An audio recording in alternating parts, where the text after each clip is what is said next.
Hello friends, you are welcome to my channel study with Aarti Gupta. Friends, हम लोगों ने बहुत सारा रिवीजन कर लिया है, बहुत सारे पार्ट्स आ चुके हैं रिवीजन के। अगर अभी तक आप लोगों ने नहीं देखे तो आप लोग देख लीजिए। और अभी हम लोग फिर से कुछ नया रिवीजन करते हैं क्योंकि एग्ज़ाम की डेट बहुत पास है और आपको ये सारी चीज़ें आना ही आना चाहिए। तो मुझे अभी लगता है कि मेरे बताने से पहले आपने ये सब रिवीजन कर लिया होगा। तो फ्रेंड्स, ज़्यादा टाइम वेस्ट ना करते हुए आइए देखते हैं कि एग्जैक्टली आज हम लोग क्या रिवीजन करने वाले हैं। फ्रेंड्स, जितने भी रिवीजन के वीडियोस बने हैं वो किसी एक टॉपिक पे नहीं थे, क्योंकि उसमें मैं रैंडमली कोई भी टॉपिक उठा के मैं रिवीजन करा दे रही थी। अभी आप लोगों ने रिसर्च भी पढ़ लिया होगा तो आपको पता होगा कि वहाँ पे एक रैंडम मेथड भी चलता है जब हम लोग डेटा कलेक्ट करते हैं। तो यही है कि रैंडमली कोई भी टॉपिक उठाया, बस आपको ये देखना है कि एग्जैक्टली आपको वो चीज़ें आ रही हैं कि नहीं आ रही हैं। तो आइए शुरू करते हैं। तो जो सबसे पहला टर्म है आज का वो है heresy of paraphrase. Heresy of paraphrase term दिया था क्लिंथ ब्रुक्स ने अपनी book the well wrought urn में। हेयरसी ऑफ पैराफ्रेज का मतलब होता है जब एक क्रिटिक और एक रीडर एक टेक्स्ट को इंटरप्रेट तो करता है लेकिन उसका मीनिंग कुछ और निकलता है। मीन्स राइटर उसमें एग्जैक्टली कुछ और बोलना चाहता है लेकिन रीडर उसका कुछ और मतलब निकाल लेता है या क्रिटिक उसका कुछ और मतलब निकाल लेता है।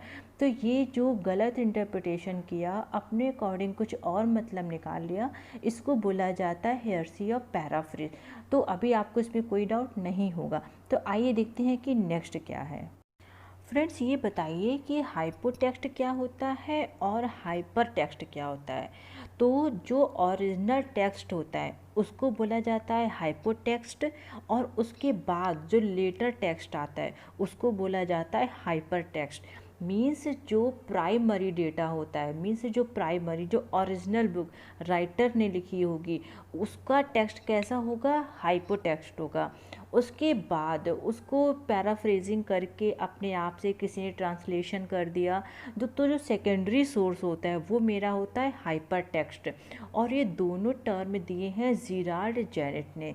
जीरार्ड जेनेट जो कि किस थ्योरी से बिलोंग करते हैं, स्ट्रक्चरलिज्म से बिलोंग करते हैं। तो अभी आपको समझ आ गया होगा।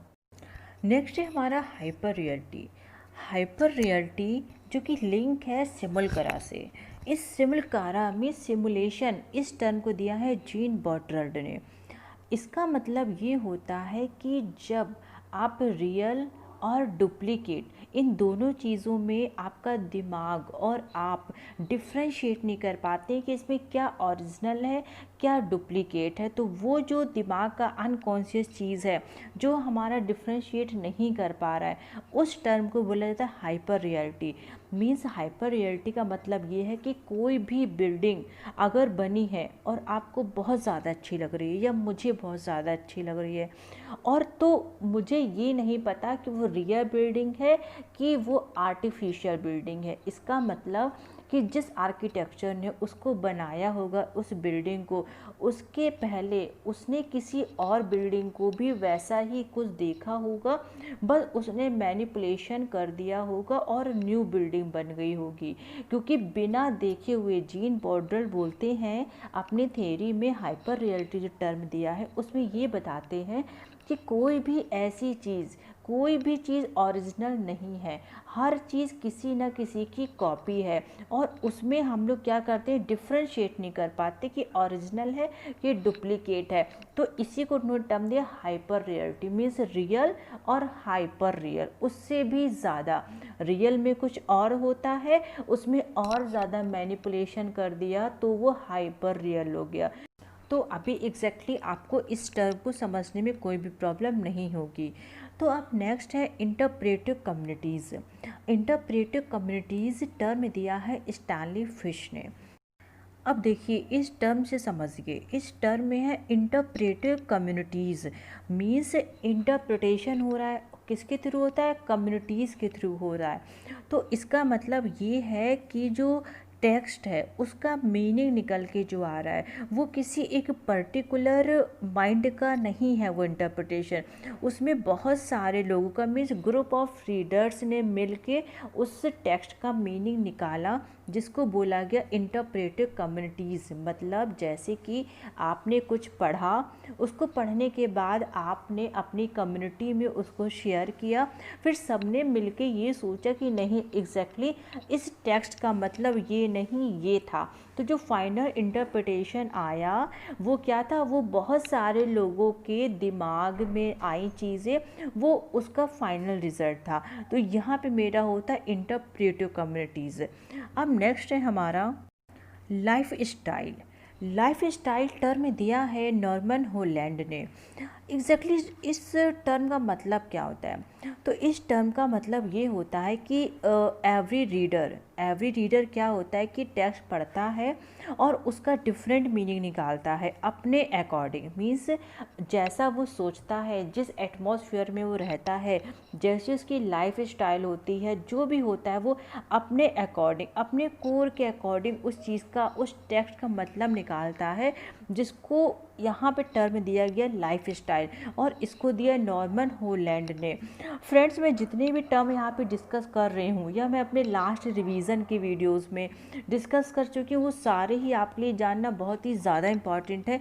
इसीलिए अगर वो वीडियोस आपने नहीं देखे हैं तो उन वीडियोस को देख लीजिए। और फ्रेंड्स, सबसे इम्पॉर्टेंट चीज़ वो ये कि अगर आपको वीडियोस मेरे अच्छे लग रहे हैं और आप चाहते हैं कि टिल एग्ज़ाम, मीन्स जब तक एग्ज़ाम नहीं हो जाता, अगर हम लोग इस तरीके का रिवीजन करते रहें, तो उसके लिए ये ज़रूरी है कि आप वीडियोस को लाइक करें और मुझे कमेंट करके ज़रूर बताएं कि एग्जैक्टली आपको वीडियोस कैसे लग रहे हैं। तो आइए देखते हैं कि नेक्स्ट क्या है।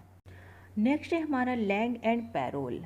लैंग एंड पैरोल ये दोनों टर्म दिए हैं फर्डिनेंड डी सोश्योर ने अपने work a course in general linguistics में, जो कि आया था 1915 में। तो बहुत इजी है, पेपर में फ्रिक्वेंटली बार बार पूछा जाता है। तो जो लैंग है वो है a set of rules and parole है एवरीडे स्पीच। ठीक है, अब देखिए मैं एग्जांपल बताती हूँ। जो लैंग है उसका मतलब, जैसे सपोज दैट मैंने बोला I am going to market, ठीक है, I am going to market, तो ये सेट ऑफ रूल्स है। मतलब सेट ऑफ रूल्स कैसे कि पहले मैंने सब्जेक्ट लगाया, फिर हेल्पिंग वर्ब आया, फिर मेरा मेन वर्ब आया, फिर मेरा ऑब्जेक्ट आया। एक सेट ऑफ रूल्स है कि मैंने इस तरीके से बोला I am going to market. मैं ऐसे नहीं बोल सकती थी market going I am to, ठीक है, क्योंकि सेट ऑफ रूल्स है। तो जिस रूल्स के अंडर में मैंने चीज़ बोली वो मेरा होता है लैंग।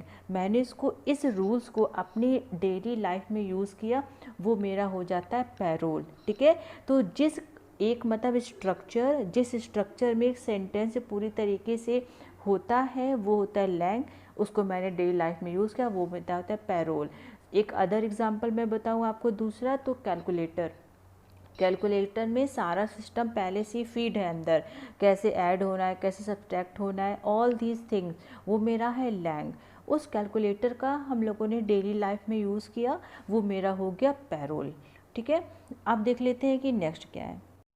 फ्रेंड्स, अगर मैं आपसे क्वेश्चन पूछूं कि सेक्सुअल पॉलिटिक्स किसने लिखा है, तो आपको आंसर पता होगा कि सेक्सुअल पॉलिटिक्स वर्क लिखा है केट मिलिट ने, जो कि एक फेमिनिस्ट राइटर हैं। ये वर्क आया था 1969 टू 70 के टाइम पे। अब ठीक है, अब ये बताइए आप कि इस वर्क में केट मिलिट ने किन राइटर्स को क्या किया है, इन्होंने बहुत अप्रिशिएट नहीं किया है और उनको बहुत ही ज़्यादा ना आलोचना की है उनकी। क्यों आलोचना की है, क्यों क्रिटिसाइज़ किया है, और किन किन लोगों को क्रिटिसाइज़ किया है, किन राइटर्स को क्रिटिसाइज़ किया है।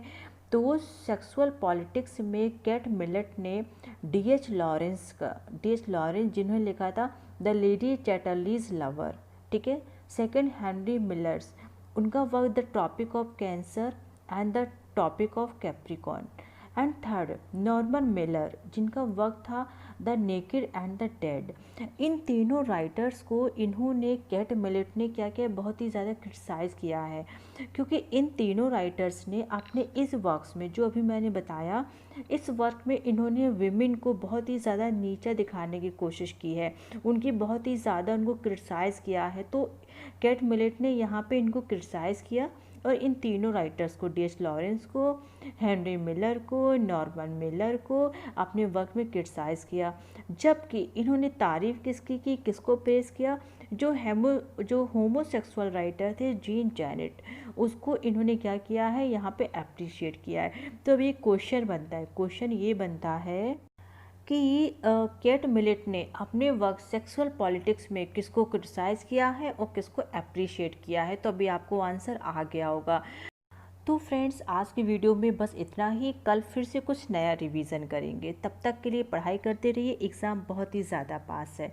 Thank you so much.